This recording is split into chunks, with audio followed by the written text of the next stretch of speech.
back to the Meeple Marathon. Today we're going to be taking a look at Rolling Realms Redux. This is a standalone collection of 12 new realms for Rolling Realms. The game plays the same. No rules have been changed.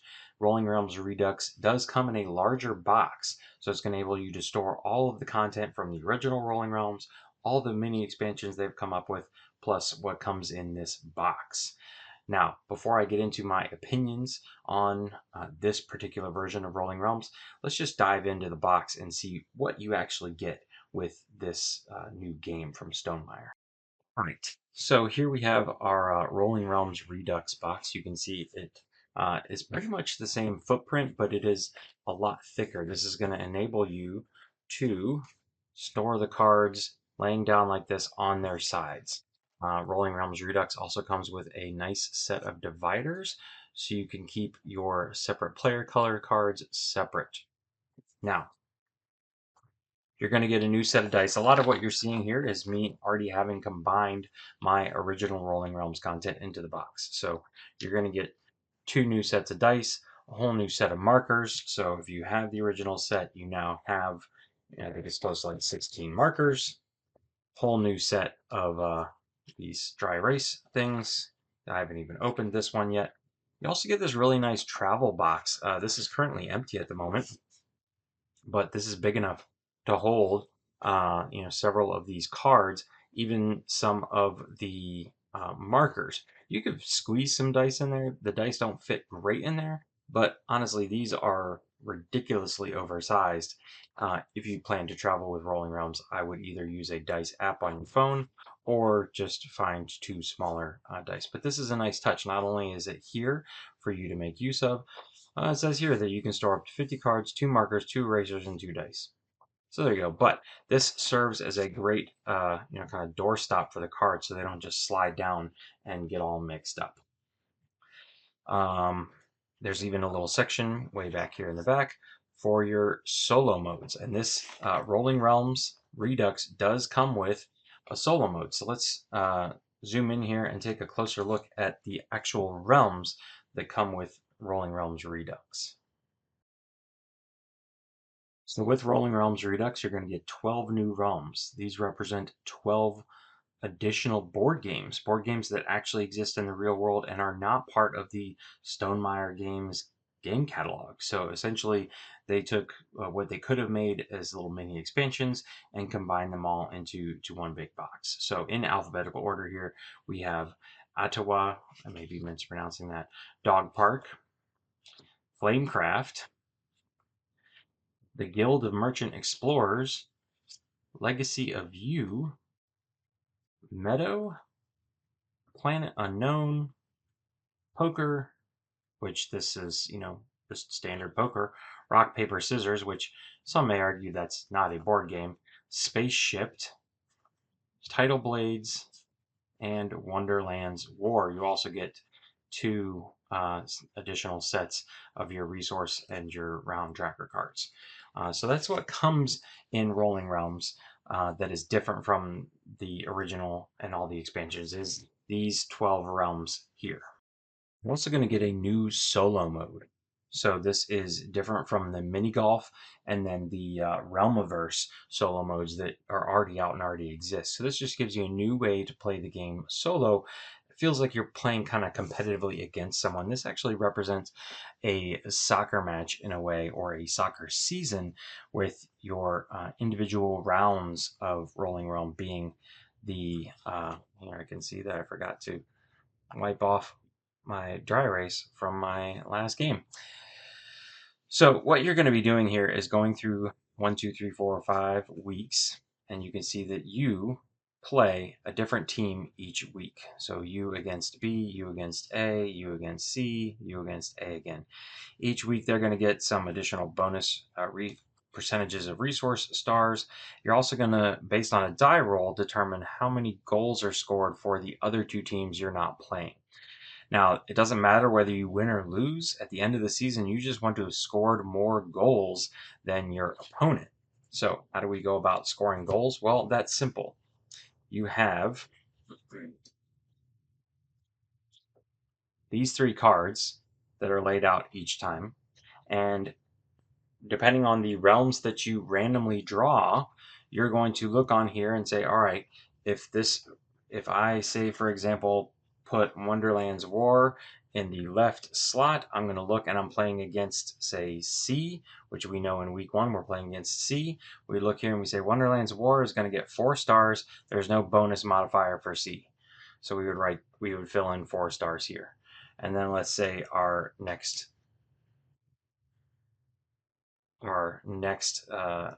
event here in the middle is going to be Tidal Blades. So we'd look here, we'd say Tidal Blades is another 4, but the modifier here for C is actually -1 star, so we only fill in 3 stars. And then last but not least, we would bring in, say, Spaceship here, and Spaceship is 4 stars, again, -1 star for C. C is generally the worst team in the league. So we would then fill out 3 stars. You then play a solo round of Rolling Realms. There's no player interaction in Rolling Realms, so you don't need to worry about that. You simply go through your rounds and you are attempting to beat 4 stars here, 3 stars here, and 3 stars here. If you are successful against all three, that's 3 goals scored for you. And if your total number of stars is greater than their total number of stars, that's a 4th goal.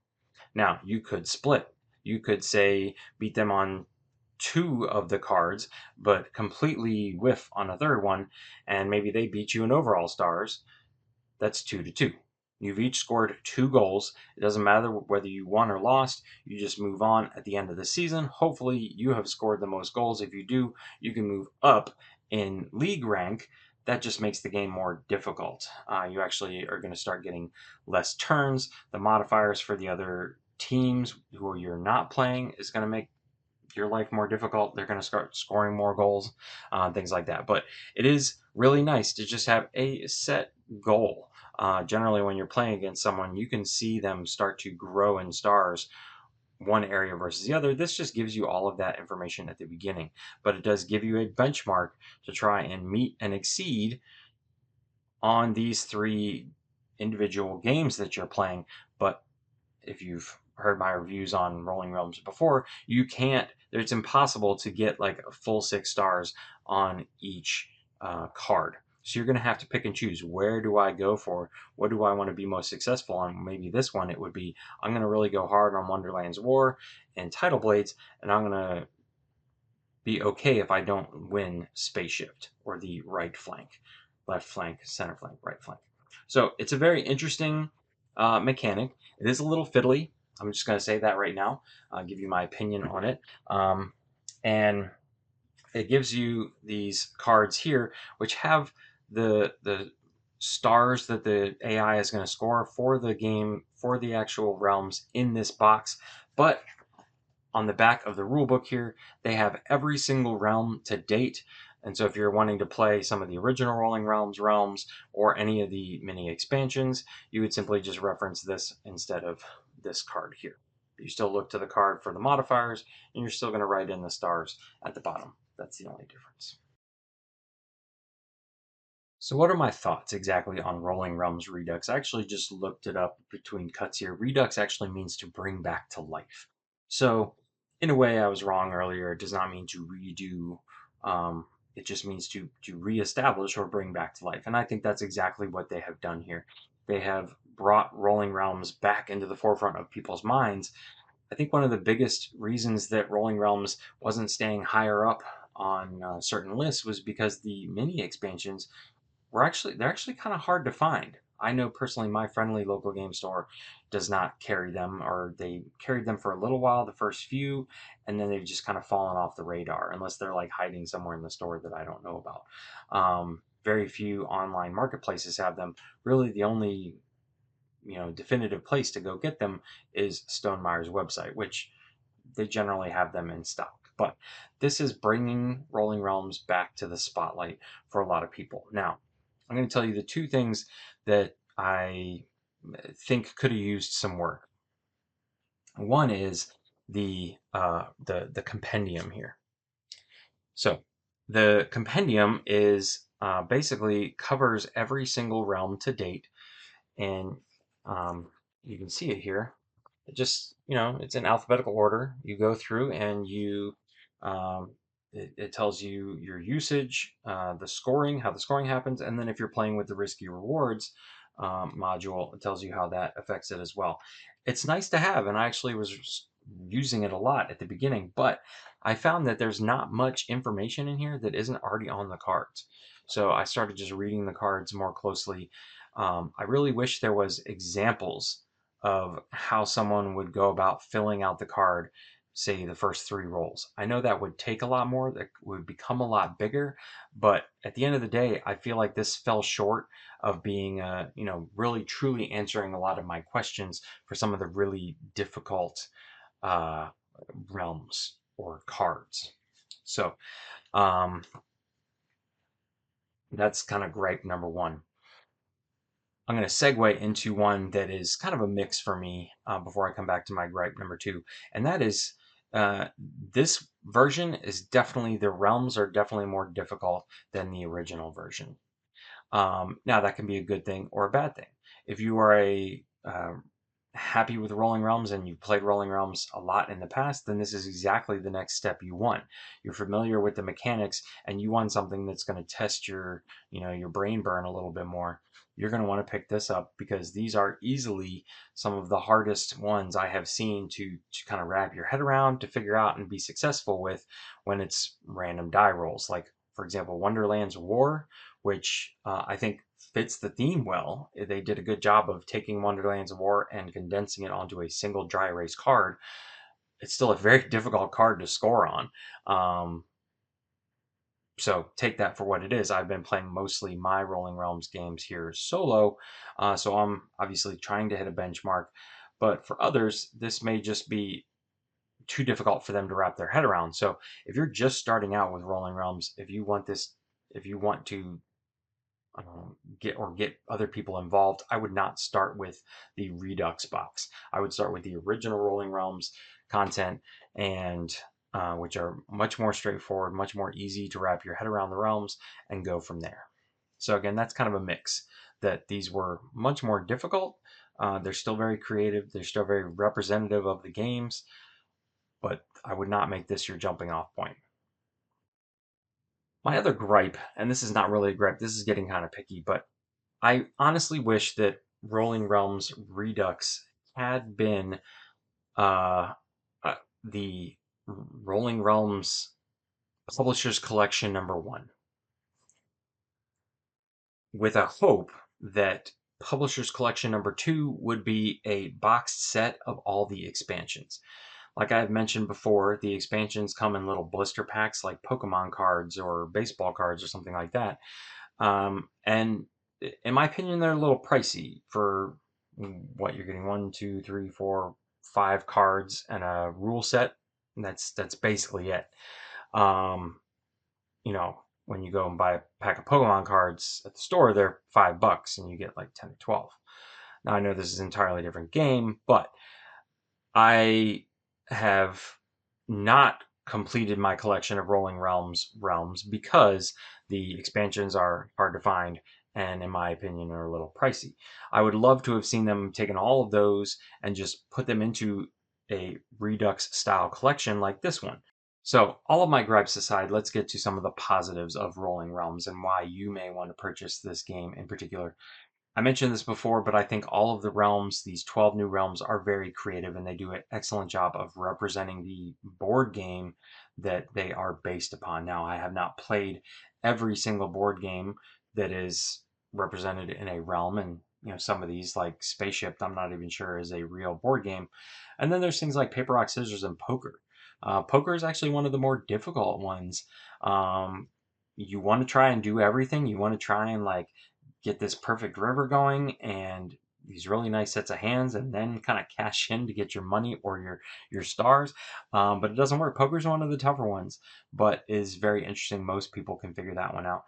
Rock, paper, scissors is probably the easiest one, but also I don't know anyone on the planet that doesn't know how to play rock, paper, scissors. But it was the easiest one, in my opinion, to score lots of stars on. Things like Wonderland's War were difficult, but that's also a kind of a heavy, meaty game with some take that elements to it.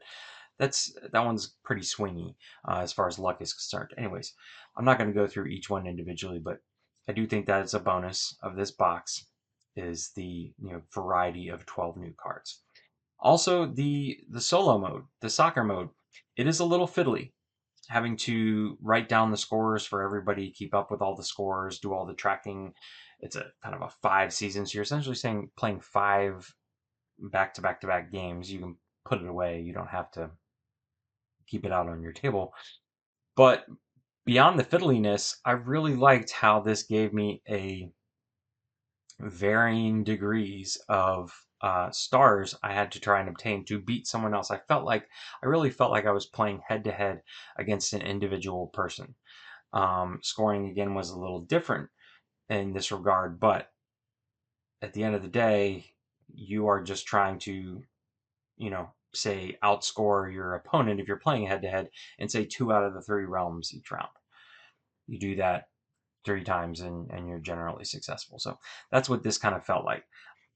As far as having two full nut giant two full sets of giant dice and a whole bunch of dry erase markers, I guess eventually they'll start drying up, and I'll have plenty of dry erase pads. I don't know whether or not I will use the travel box.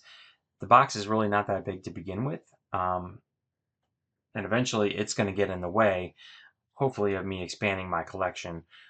There's plenty of room in here. Obviously, you're not going to be sleeving these cards because they're dry erase. So I've only filled up half the box. I have a few expansions, the original content, and now obviously the Redux content, and it's only halfway filled. So there's a lot of room for more content here. That's a nice plus of having a way to store it all.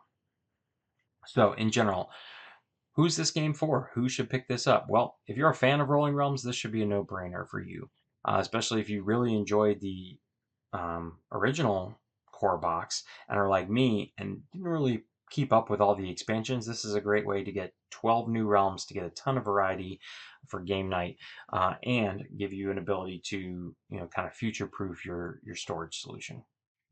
Also, if you're a fan of any of the games that I listed earlier, say you're a Flamecraft fan, that's a really cute one. That one's pretty easy to play, wrap your head around and understand, especially if you've played the game. So if you see any of these games on the cover or again the list of realms that are covered, this might be the version for you to start with. But again, I would say you probably need to be a board gamer and enjoy the crunchy stuff, because these are more difficult, more thinky realms than the original box. The original box was very straightforward, but they were all Stonemaier games. I would not make this your first introduction into Rolling Realms. So I think that core box, the original core box, is still viable. It's still available. It's actually cheaper now that this box has come out. So that's where I would start. And then if you enjoy yourself, I would come pick up the Redux box. Other than that, I'm giving Rolling Realms Redux 2 thumbs up. I think it's a really great game. I love playing it solo. It's easy to bring to game night. It's easy to explain to people, and yeah, I hope they just continue coming out with stuff. Maybe they'll listen to me and come out with their publisher's collection of gathering up all the expansions together into one Redux box, or one box set that I can add to my Redux box. And maybe they'll figure out a better way to make the compendium a little more helpful. Other than that, I think this is a great uh, reimagining, reestablishment, whatever you want to call it, of Rolling Realms. So I would highly recommend this one. And that's going to be it. If you enjoyed this video, please consider giving it a thumbs up and subscribing to the channel. Once again, thanks for watching. Have a great day.